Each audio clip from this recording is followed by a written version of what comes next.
राजा निर्बंसिया। और वह उन्हीं ख्यालों में डूबा डूबा सुबह से शाम तक इधर उधर काम की टोह में घूमता रहता। किसी से उधार ले ले, पर किस संपत्ति पर, क्या है उसके पास जिसके आधार पर कोई उसे कुछ देगा। और मोहल्ले के लोग जो एक एक पाई पर जान देते हैं, कोई चीज़ खरीदते वक्त भाव में 1 पैसा कम मिलने पर मीलों पैदल जाकर 1 पैसा बचाते हैं। एक एक पैसे की मसाले की पुड़िया बंधवा कर 11 मरतबा पैसों का हिसाब जोड़कर 1 आध पैसा उधार कर मन्नतें करते सौदा घर ले जाते हैं। गली में कोई खोचे वाला फंस गया तो 2 पैसे की चीज़ को लड़ झगड़ कर 4 दाने ज़्यादा पाने की नीयत से 2 जगह बंधवाते हैं। भाव के जरा से फर्क पर घंटों बहस करते हैं। शाम को सड़ी गली तरकारियों का किफ़ायत के कारण लाते हैं। ऐसे लोगों से किस मुँह से मांग कर वह उनकी गरीबी का एहसास पर ठोकर लगाए। पर उस दिन शाम को जब वह घर पहुंचा तो बरौठे में एक ही साइकिल रखी नजर आई। दिमाग पर बहुत जोर डालने के बाद भी वह अंगों तक की कल्पना ना कर पाया। भीतर वाले दरवाजे पर जब पहुंचा तो सहसा हंसी की आवाज़ सुनकर ठिठक गया। उस हंसी में एक अजीब सा उन्माद था। और उसके बाद चंदा का स्वर जगपति असमंजस में पड़ गया। वह एकदम भीतर घुस जाए इसमें क्या हर्ज है। पर जब उसने पैर उठाए तो वह बाहर जा रहे थे। बाहर बरौठे में साइकिल की पकड़ते ही उसे सूझ आई। वहीं से जैसे अनजान बनता बड़े प्रयत्न से आवाज़ को खोलता चिल्लाया, अरे चंदा, यह साइकिल किसकी है? कौन मेहरबान? चंदा उसकी आवाज़ सुनकर कमरे से बाहर निकलकर जैसे खुशखबरी सुना रही थी। अपने कंपाउंडर साहब आए हैं। खोजते खोजते आज घर का पता पाए हैं। तुम्हारे इंतज़ार में बैठे हैं। कौन? बच्चन सिंह? अच्छा वही तो मैं कहूँ। भला कौन कहता जगपति पास पहुँचा और बातों में इस तरह उलझ गया जैसे सारी परिस्थिति उसने स्वीकार कर ली हो। बच्चन सिंह जब फिर आने की बात कहकर चला गया तो चंदा ने बहुत अपनेपन से जगपति के सामने बात शुरू की। जाने कैसे कैसे आदमी होते हैं। क्यों, क्या हुआ? कैसे होते हैं आदमी? जगपति ने पूछा। इतनी छोटी जान पहचान में तुम मर्दों के घर में ना रहते घुसकर बैठ सकते हो? तुम तो उल्टे पैर लौट आओगे। चंदा कहकर जगपति के मुख पर कुछ इच्छित प्रतिक्रिया देख सकने के लिए गहरी निगाहों से ताकने लगी। जगपति ने चंदा की ओर ऐसा देखा जैसे यह बात भी कहने की या पूछने की है। फिर बोला, बच्चन सिंह अपनी तरह का आदमी है। अपनी तरह का? अकेला होगा। पर कहते कहते चंदा रुक गई। आड़े वक्त काम आने वाला आदमी है, लेकिन उससे फ़ायदा उठा सकना जितना आसान है उतना मेरा मतलब है कि जिससे कुछ लिया जाएगा उसे दिया भी जाएगा। जगपति ने आंखें दीवार पर गड़ाते हुए कहा और चंदा उठकर चली गई। उस दिन के बाद बच्चन सिंह लगभग रोज ही आने जाने लगा। जगपति उसके साथ इधर उधर घूमता भी रहता। बच्चन सिंह के साथ वह जब तक रहता अजीब सी घुटन उसके दिल को बांध लेती और तभी जीवन की तमाम विषमताएं भी उसकी निगाहों के सामने उभरने लगती। आखिर वह स्वयं एक आदमी है, बेकार। यह माना कि उसके सामने पेट पालने की कोई इतनी विकराल समस्या नहीं। वह भूखे नहीं मर रहा है, जाड़े में कांप नहीं रहा है, पर उसके 2 हाथ पैर हैं, शरीर का पिंजरा है जो कुछ मांगता है, कुछ। और वह सोचता यह कुछ क्या है? सुख? शायद हाँ, शायद नहीं। वह तो दुख में भी जी सकने वाला आदि है, अभावों में जीवित रह सकने वाला आश्चर्यजनक कीड़ा है। तो फिर वासना? शायद हाँ, शायद नहीं। चंदा का शरीर लेकर उसने उस क्षणिकता को भी देखा है। तो फिर धन? शायद हाँ, शायद नहीं। उसने धन के लिए अपने को खपाया है, पर वह भी तो एक अदृश्य प्यास को बुझा नहीं पाया।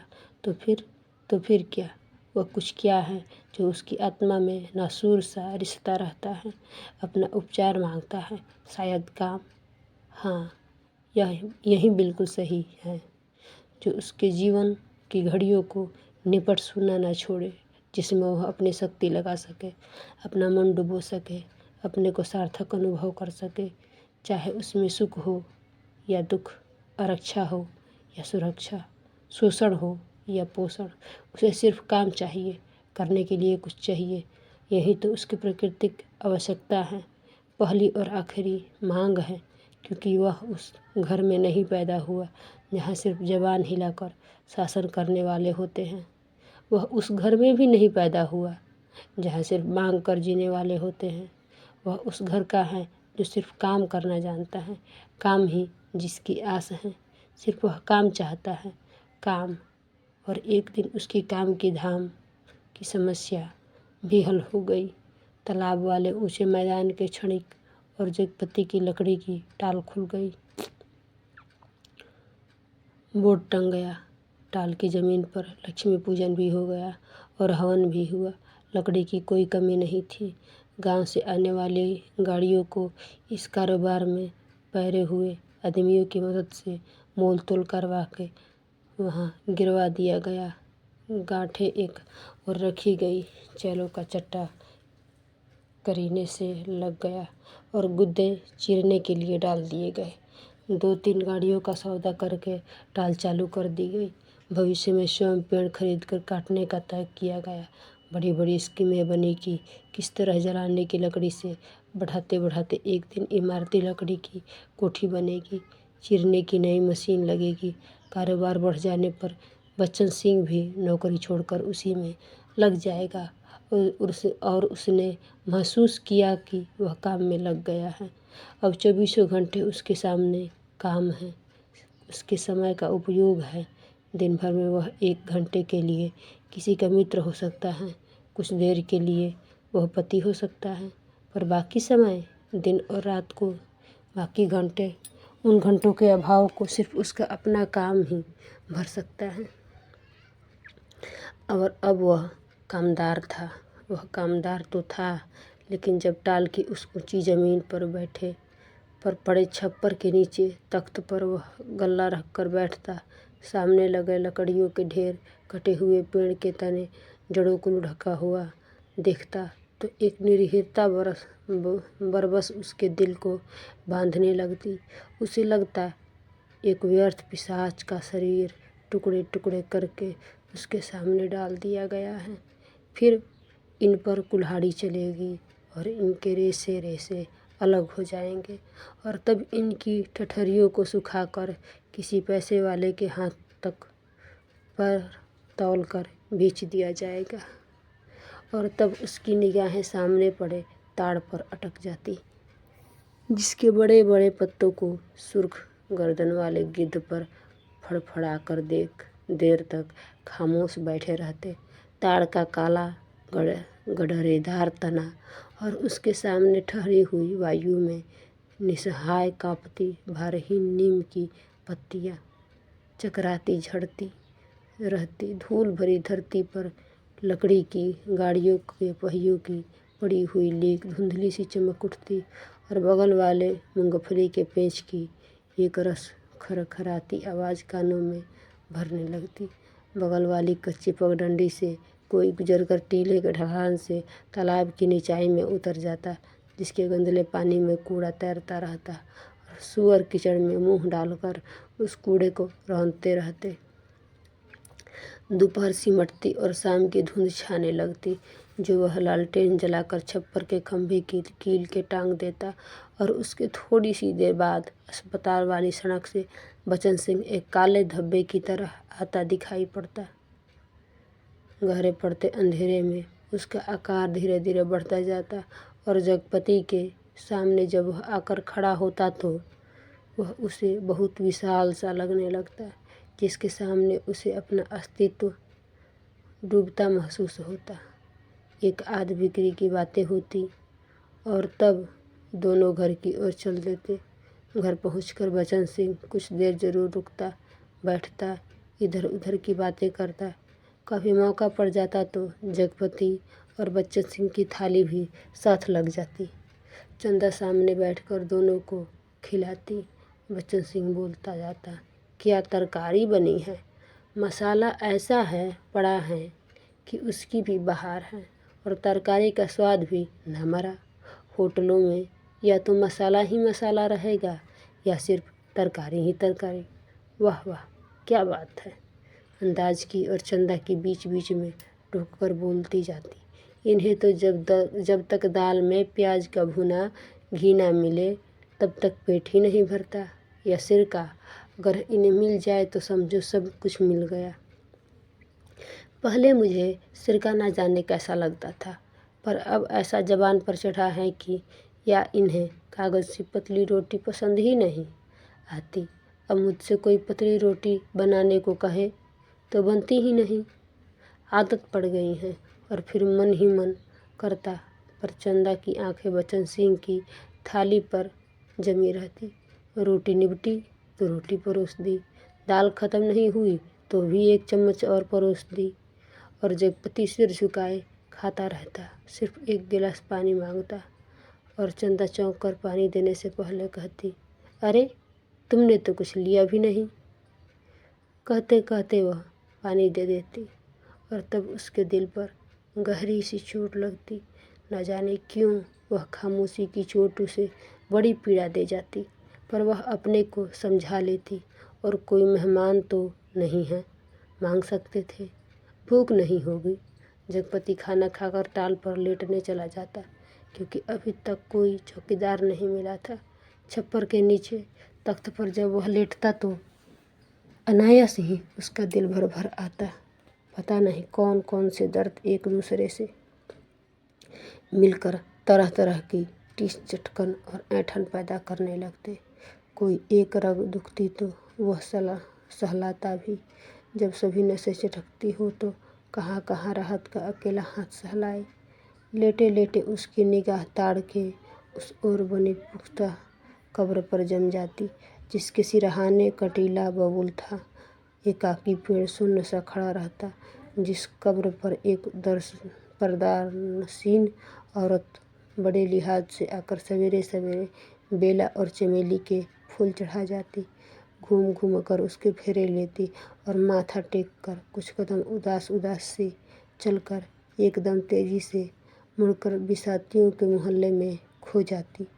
शाम होते फिर आती, एक दिया बारती और अगर की बत्तियाँ जलाती, फिर मुड़ते हुए ओढ़नी का पल्ला कंधों पर डालती तो दिए की लौ काँपती, कभी काँप कर बुझ जाती, पर उसके कदम बढ़ चुके होते, पहले धीमे थके उदास से और फिर तेज सधे सामान्य से, और वह फिर उसी मोहल्ले में खो जाती। और तब रात की तन्हाइयों में बबूल के कांटों के बीच साए साए करते ऊंचे नीचे मैदान में जैसे उस कब्र से कोई रूह निकल कर निपट अकेली भटकती रहती। तभी ताड़ पर बैठे सुर्ख गर्दन वाले गिद्ध मनहूस सी आवाज़ में किलबिला उठते और ताड़ के पत्ते भयानकता से खड़बड़ा उठते। जगपति का बदन कांप जाता और वह भटकती रूह जिंदा रह सकने के लिए जैसे कब्र की ईंटों में बबूल के साया तले दुबक जाती। जगपति अपनी टांगों को पेट से भींचकर कंबल में मुंह छुपा औंधा लेट जाता। तड़के ही ठेके पर लगे लकड़हारे लकड़ी चीरने आ जाते। तब जगपति कंबल लपेट घर की ओर चला जाता। राजा रोज सवेरे टहलने जाते थे, माँ सुनाया करती थी। एक दिन जैसे ही महल के बाहर निकल कर आए कि सड़क पर झाड़ू लगाने वाली मोहतारानी उन्हें देखते ही अपना झाड़ू पंजा पटक कर माथा पीटने लगी और कहने लगी, हाय राम, आज राजा निर्वंशिया का मुँह देखा है।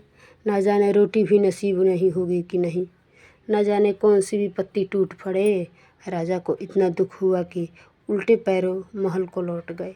मंत्री को हुक्म दिया कि उसमें हतरानी का घर अनाज से भर दे और सब राजसी वस्त्र उतार राजा उसी क्षण जंगल की ओर चले गए। उसी रात रानी को सपना हुआ कि कल की रात तेरी मनोकामना पूरी होने वाली है। रानी बहुत पछता रही थी, पर फौरन ही रानी राजा को खोजती खोजती उस सराय में पहुंच गई जहां वह टिके हुए थे। रानी भेष बदल कर सेवा करने वाली भटियारिन बनकर राजा के पास रात में पहुंची। रात भर उनके साथ रही और सुबह राजा के जगने से पहले सराय छोड़ महल में लौट गई। राजा सुबह उठकर दूसरे देश की ओर चले गए तो 2 ही दिनों में राजा के निकल जाने की खबर राजभर में फैल गई। राजा निकल गए, चारों तरफ यही खबर थी और उस दिन टोले मोहल्ले के हर आंगन में बरसात के मेघ की तरह यह खबर बरसकर फैल गई कि चंदा के बाल बच्चा होने वाला है। नुक्कड़ पर जमुना सोनार की कोठरी में फेंकती सुरही रुक गई। मुंशी जी ने अपना मीजान लगाना छोड़ विस्फारित नेत्रों से ताक कर खबर सुनी। बंसी गिराने वाले ने कुएं में से आधी गई रस्सी खींच डोल मन पर पटक कर सुना। सुदर्शन दर्जी ने मशीन के पहिए को हथेली से रगड़ कर रोक कर सुना और हंसराज पंजाबी ने अपने नील लगी मलगोजी कमीज की आस्तीनों बढ़ाते हुए सुना और जगपति की बेवा चाची ने औरतों के जमघट में बड़े विश्वास पर भेद भरे स्वर में सुनाया। 6 साल हो गए शादी को, ना बाल बच्चा, ना जाने किसका पाप है उसके पेट में और किसका होगा सिवाय उस मुस्टंडे कंपाउंडर के। न जाने कहाँ से कुलच्छनी इस मोहल्ले में आ गई। इस गली की तो पुश्तों से ऐसी मर्जाद नहीं है कि गैर मर्द औरत की परछाई तक तब नहीं देख पाए। यहाँ के मर्द तो बस अपने घर की औरतों को जानते हैं, उन्हें तो पड़ोसी के घर की जनानियों को गिनती तक नहीं मालूम। यह कहते कहते उनका चेहरा तमतमा आया और सब औरतें देवलोक की देवियों की तरह गंभीर बनी, अपनी पवित्रता की महानता के बोझ से दबी धीरे धीरे खिसक गई। इस कहानी को अगला भाग सुनने के लिए चैनल को सब्सक्राइब एंड वीडियो को लाइक कमेंट शेयर करें। Thanks for watching this video. Bye bye.